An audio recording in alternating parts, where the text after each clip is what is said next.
Nusipelnėte daugiau? Terminuotų indėlių palūkanos net 2,5%.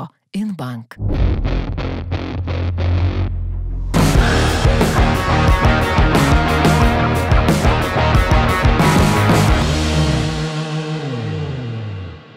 Sveiki bičiuliai! Ar jūs žinote, kuo žirgas skiriasi nuo arklio? Taigi, žirgas yra skirtas sportui, kovai, o arklys žemės ūkiui.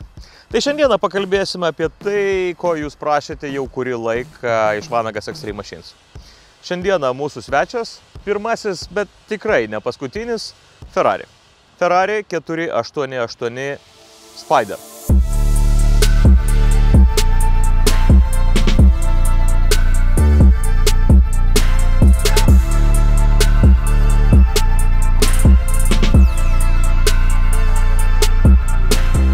Ferrario ženklas arba simbolis yra pasistojęs piestų žirgas. Tačiau tai yra ne vienintelis automobilių gamintojas, kuris savo simbolikoje naudoja žirgą. Aš galiu išvardinti jums 10 gamintojų, kurie naudoja žirgą kaip simbolį. Taigi, pirmasis nebūtinai eilės tvarka, tai yra Ferraris. Antrasis yra Porsche. Trečiasis yra Mustangas, draugė su Fordu leistas automobilis. Ketvirtasis, kurį aš atsimenu, yra Kamazas, o dabar dar 6, kuriuo aš neprisimenu, bet vienas iš jų yra Carsonas. Tuomet tai yra Baojun, Kinija. Carsonas beje buvo vokiškas kūrinys. Eicheris, Indija. Pegaso, Ispanija. Ikco, Iranas. Ir prancūzas Corelle Liacorne, jeigu aš teisingai jį ištariau. Tai va, tai tiek apie žirgus, keliaujam atgal prie automobilio. Ferrari 488 Spider. Ką tai reiškia?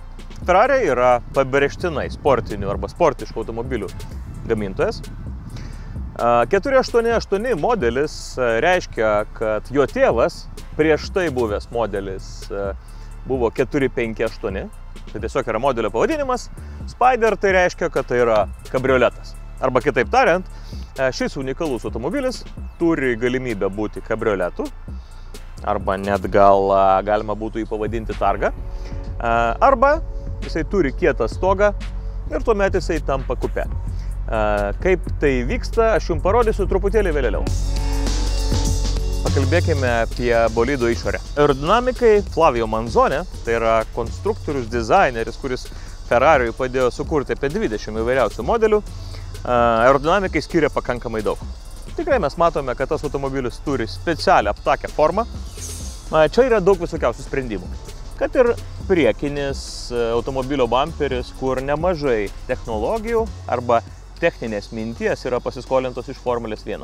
Čia yra priekinis splitteris, nežinau tiesą pasakius, kaip jis vadinasi lietuviškai, ir jisai atlieka dvi funkcijas. Viena funkcija - prispausti Ferrario priekį važiuojant greičiau prie kelio, kad jis turėtų geresnį sukibimą. Antroji, kad nukreipti orą, aušinti priekyje esančius variklio aušinimo radiatorius. Šonuose esančios oro gaudyklės, kur oras patenka į variklį arba aušina kitus radiatorius, yra suprojektuotos taip, kad atliktų ir aerodinaminę funkciją, kitaip tariant, spaustų automobilį prie kelio. Net durų rankenėlės yra suprojektuotos taip, kad netrukdytų oro srautui patekti į vidų ir atlikti aerodinaminės funkcijos. Automobilio gale yra daugybė aerodinaminių sprendimų. Tai yra ir automobilio viršaus ateinantis oro srautas, kuris palenda po galinių spoilerių ir išlenda štai čionai. Tai yra ir angos šalia žibintų, kuriomis yra kuriamas base bleed efektas. Beje, base bleed sugalvotas karyboje, artilerijoje, kai buvo galvojama, kaip pailginti sviedinių keliavimo trajektoriją. Tai buvo atrasta tokia funkcija. Taip pat galinis difuzorius, kuriame beje yra ir lietaus žibintas, arba kaip priešrūkinis žibintas tarnaujantis šitame automobilyje. Na, iš esmės ir tai ir dar net po automobilio atsilenkiantis spoileris prie didesnio greičio, kuris irgi padeda suvaldyti automobilį, taip kad aerodinamikos čia yra labai daug. Na ir pabaigiant, ne apie automobilį, bet aerodinamiką, prisiminkite, ką sakė, man atrodo, Enzo Ferrari. Enzo Ferrari sakė, amžinatelis jam, kad aerodinamika rūpinasi tik tai tie, kurie negali arba nemoka pagaminti galingų variklių. Panašu, kad Ferrariui atėjo laikas, kada jie suprato, kad ne tik variklis veža automobilį, bet reikia pagalvoti ir kaip tą automobilį suvaldyti. Ką daro patyręs vairuotojas besirinkdamas automobilį? Jisai visų pirma paspardo į automobilio ratus, paskui atidaro variklio dangtį ir bagažinės dangtį. Ta padarysime ir mes. Pradžioj keliauju prie bagažinės. Ferrari bagažinė sumontuota automobilio priekyje. Taip, nes variklis yra kažkur kitur, apie jį mes pasikalbėsime vėliau. Ką mes čia turime? Iš esmės mes turime turbūt kaip Ferrariui pakankamai nemažai vietos, kur tikrai galėtų tilpti vienas arba du kelioniniai lagaminai, kurie keliauja su tavimi. Na, tiesą pasakius, aš galvojau, kad bagažinėje bus šiek tiek mažiau vietos. Vienas dalykas, kurį vertėtų pamatyti, štai čia yra lentelė. Tai yra šito konkretaus automobilio asmeninės specifikacijos, kurios yra sudėtos į šitą automobilį. Na ir dar viena iš lauko atidaromo detalė, kaip reikia pamatyti bet kuriam save gerbiančiam vairuotojui, yra variklio dangtis. Ir štai čia mes turime paslėptą automobilio variklį. Ir iš esmės čia daug funkcijų nėra, bet to, kad yra alyvos įpylimo vieta, ženkliukas 488 Spider ir štai toks šniurelis. Tas šniurelis yra avarinis benzino bako įpylimo dangtelio atidarimas. Kai aš įlindau į šito automobilio bagažinę ir pamačiau specifikacijų lentelę, aš prisiminiau, kad aš pamiršau pasakyti, kiek toks automobilis kainuoja. Mums juk labai svarbu žinoti kainą, ar ne? Tai šito konkretaus automobilio kaina yra 290 000 eurų. Kitaip tariant, mes galim sakyti, kad Ferrari 488 Spider kainuoja apie 300 000 eurų ir iš esmės nuo opcijų, kurias tu pasirenki, priklauso jo kaina. Taip kad 300 000. Aš automobilyje, bet dar nepasakosiu apie jo vidų, nes įsivaizduokime, kas atsitinka, jeigu važiuojant kabrioletu pradeda lyti. Mums reikia stogo. Tai aš spaudžiu mygtuką ir stebėkime, kas vyksta.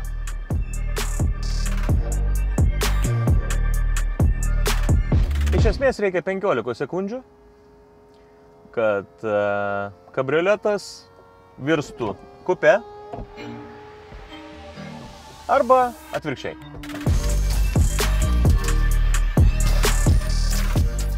Šiame automobilyje yra 3 valdomi langai. 2 automobilio langai yra šonuose, standartiškai taip, kaip mes jau suprantame, ar ne? Ir vienas yra automobilio gale.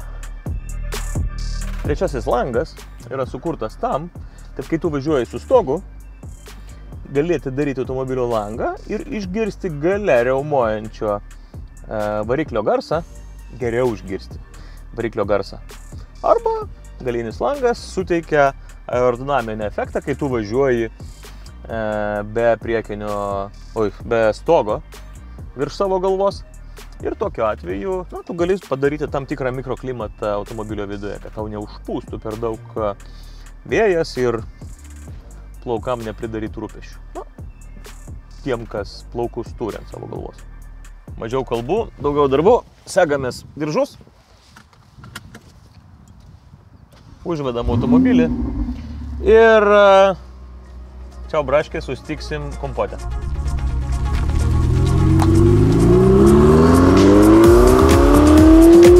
Koksgi pirmasis pojūtis atsisėdus į Ferrari 488 Spider?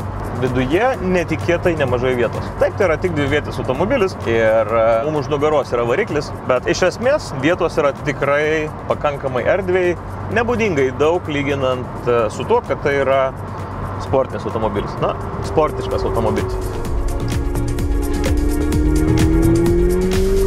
Antrasis, kas krenta į akis, kad net važiuojant atidarytų stogų, iš esmės garso nuo oro pasipriešinimo arba nuo vėjo tikrai nėra per daug. Galima normaliai bendrauti tarpusavėje. Aišku, mes esame užsidarę langus. Trečias įspūdis, kad net važiuojant mieste, važiuojant per bruką ar šiaip ne visai lygių kelių, nuo tavęs neužpurto. Įprastai mes esame įpratę, kad sportiniai automobiliai arba sportiški automobiliai, jie yra kietoki. Taip, šitas yra tikrai stangrus, bet sutinku su automobilių kritikais, kad šitą automobilį galima būtų naudoti kaip daily carą. Jisai tikrai patogus. Dabar pakalbėkime apie techninės charakteristikas. Na, automobilis yra suprantamas visų pirma kaip kėbulas ir variklis. Tai šiame automobilyje nutiko 3,9 litro kubatūros, ar ne, darbinio tūro, 8 cilindrų, tai yra V formas V8 variklis, su dviem Twin Scroll turbo kompresoriais. Twin Scroll turbinos turi specialias menteles turbinų, kurios veikia plačiame diapazone, tiek prie žemų sūkių, tiek prie plačių. Tai šitas variklis išvysto 661 arklio jėgą ir 760 Nm sukamąjį momentą. Turint galvoje, kad tai automobilis yra virš 600 arklių, manau, kad tai yra tikrai labai nemažai. Turint galvoje, kad varomi ratai yra tik tai galiniai, vadinasi, šitas automobilis tikrai puikiai tinka vasarai, žiemą turbūt su juo būtų slidoka ir nepatogu važiuoti. Per dvidiskę sankabą tie 661 arklys yra perduodamas į 7 bėgių greičių dėžę. Na ir ką, turbūt tai yra patys pagrindiniai faktoriai. Šiuo metu mes sustojame prie šviesoforo ir šis automobilis yra stabdomas ypatingai gerais stabdžiais. Tai yra karbono keramika, turbūt taip lietuviškai galima būtų sakyti, tikrai efektyvūs stabdžiai. Ir dar vienas faktas – įsibėgėjimas. Mes kalbėjome apie arklius. Žmonės labai dažnai klausia, kiek iki 100. Lenktynininkai dažniausiai nežino, kiek iki 100 važiuoja automobiliai, nes tai yra tik tai vienas iš parametrų, tai yra per mažai lenktynėms. Reikia daug įvairiausių parametrų, bet aš jums pasakysiu 2. Iki 100 šitas automobilis startavęs pasiekė per 3 sekundės, kitaip tariant, nuo 0 iki 100 km per valandą užtrunkame 3 sekundės, nuo 0 iki 200 8,3 sekundės berods. Prisiminiau Henry Fordo, man atrodo, žodžius. Henry Fordas yra labai pasižymėjęs automobilių pramonėje žmogus. Jisai neatrado automobilio, bet jisai padarė automobilį prieinamą visuomenę. Jisai sugalvojo veikiantį konvejerinį metodą, kai tiesiog gamybos procese tapo automobilį pigesni. Tai va, tai Henry Fordas yra sakęs, kad jeigu yra nors viena saulėta diena metuose, apsimoka turėti kabrioletą. Sutinku. Gerai.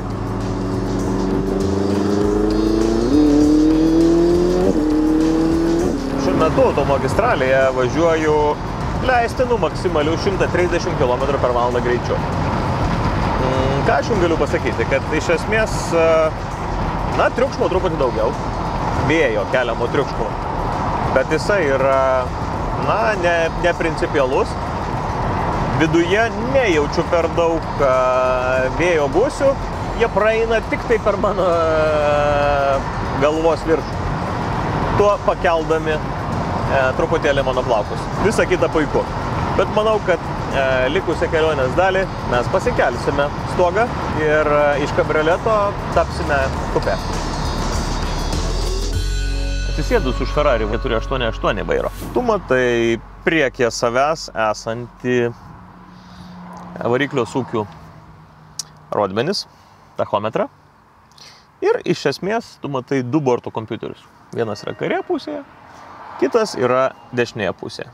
Dešinėje pusėje esantis monitorius rodo, tokius, sakykime, turbūt multimedijos parametrus, tai kaip radijas, muzika, telefonas, įvairūs automobilio nustatymai, navigacija.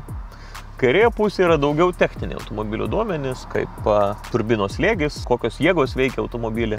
Tuomet tachometro langelyje rodo kurio bėgių, kurio iš 7 bėgių arba 8 įskaitant atbulinį, tu važiuoji ir tai yra automatinis ar mechaninis pasirinkimas bėgių perjungimo.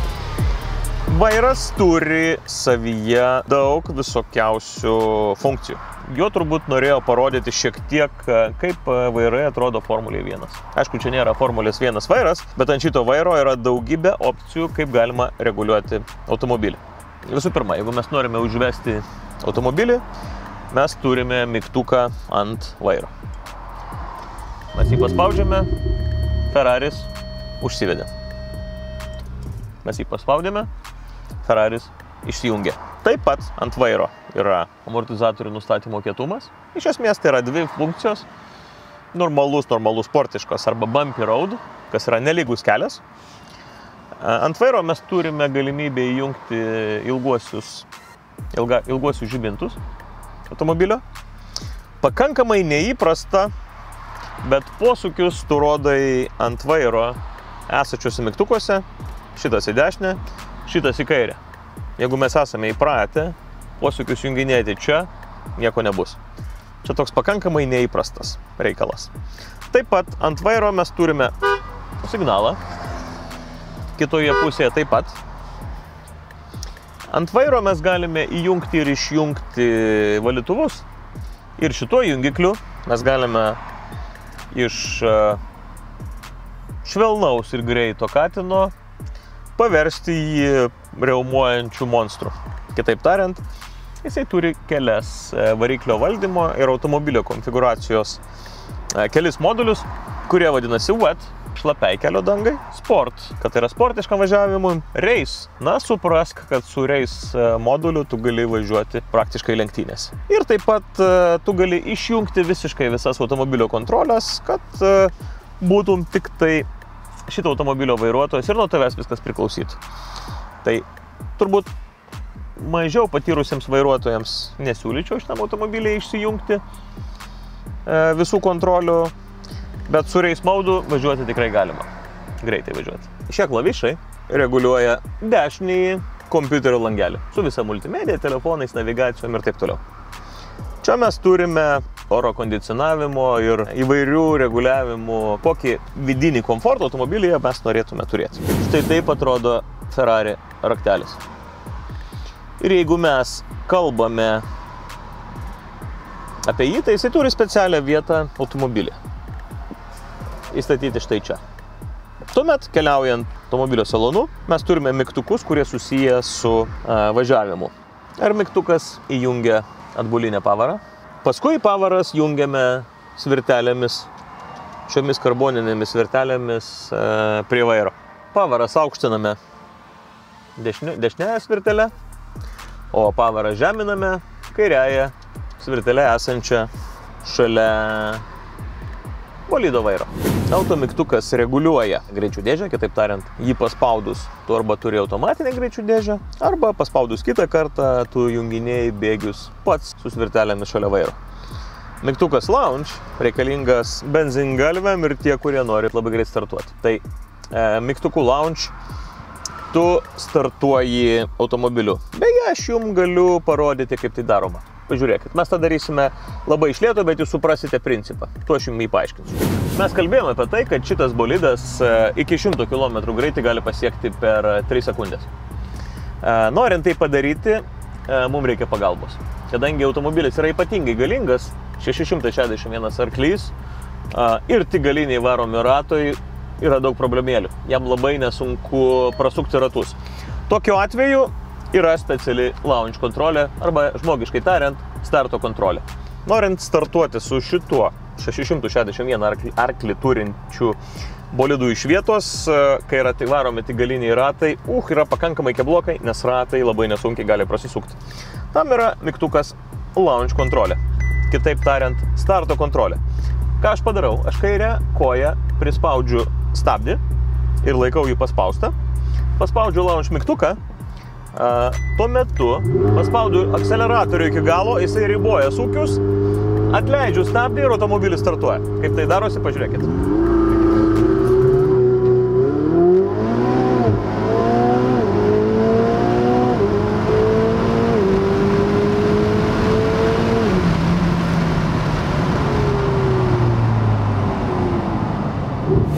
Tuomet avarinis ženklas, kai mirksi visi posūkiai, kitaip tariant, signalizuoja, kad automobilis neveikia. langai, stogas ir galinis langelis, apie kurį mes kalbėjome dar anksčiau. Čia turime keletą dėtuvių ir galime pereiti į kitą automobilio pusę, pasižiūrėti, kokius reguliavimus turime čia. Kairėje pusėje mes galime junginėti automobilio žibintus. Mes reguliuojame kairįjį kompiuterį esantį šalia tachometro. Čia taip pat yra ir PID funkcija. PID funkcija tai ir greičio ribojimo kontrolė, kuomet nustatai vieną arba kitą savo greitį lenktynėse, greitis ribojamas, žiedinėse lenktynėse greitis ribojamas įvažiuojant į pitus, į pit lane juostą, ten, kur aptarnaujame automobilį. Tai šitas automobilis irgi turi tokią pačią funkciją. Taip pat yra mygtukas, kuris reguliuoja vairo aukštį padėtį. Čia tu gali susireguliuoti žibintus ir atsidaryti bagažinę priekyje arba degalų įpylimo angą. Taip pat yra krūva mygtukų susijusių su sėdynės reguliavimais, bet apie juos turbūt šiame reportaže nekalbėsim. Mes visi žinome, kad sportiniai automobiliai turi daug galios, vadinasi, pakankamai greitai reikia jungti bėgius, aukštesnį bėgį arba žemesnį. Tai yra speciali pagalba. Štai čia yra ekranas ir jame užsidega lemputės, kuomet reikia jungti bėgį. Pasižiūrėkit, aš sukelsiu sūkius ir iš esmės įsivaizduokim, kad mes važiuojam ir jisai mums signalizuoja, kada reikia jungti bėgį. Čia yra penkios lemputės. Pasiekus tam tikrą sūkių kiekį, lemputės pradeda degtis. 1, 2, 3, 4, 5. Ir taip signalizuoja, kad tuo metu tau reikia jungti kitą pavarą. Šio konkretaus Ferrario mėlyna spalva vadinasi Ferrari Tour de France Blue. Netipinė spalva, bet tikrai labai mėgstama tarp Ferrari mylėtojų. Jeigu mes kalbam apie raudoną pasirinkimą, Ferrari visą laiką asocijuodavosi su raudona spalva, bet raudonas salonas man kažkodėl visą laiką atrodo, kad tu įeini kaip į kokį vidaus žmogaus organus, ne? Ta prasme, pradedi matyti. Tu liktai įeini į kūną automobilių ir ten matai skrandį, kepenis ir visus kitus raudonus reikalus. Kitaip tariant, mėsa. Sportiniai automobiliai visais laikais buvo pakankamai žemi. Žemi tam, kad svorio centras būtų kaip galima žemesnis. Šiuolaikiniai gamintojai turi vieną gudrybę, nes kartais tu turi pakankamai aukštą gulintį policininką, ar kaip vadinasi tie greičio barjerai. Kartais tu turi važiuoti keltą, kartais yra koks nedidelis bordiūras. Tam Ferraris turi vieną specialų mygtuką ir to mygtuko pagalba yra kilnojamas automobilio priekis. Vadinasi, bijau sumeluoti, 3-4-5 cm yra pakeliamas automobilio priekis. Tada tu turi didesnę prošvaistą ir mažų greičių gali įvažiuoti ten, kur tau reikia. Smart enough. Tai štai dar vienas video apie Ferrari 488 Spider. Ačiū, kad žiūrite Vanagas Extreme Machines. Ačiū, kad prenumeruojate mano kanalą. Ačiū, kad tampate Patreonais ir žinote, kad kiekvienas jūsų paaukotas euras ar keli keliauja tam, kad mes galėtume sukurti dar geresnį turinį. Ačiū ir iki greito pasimatymo.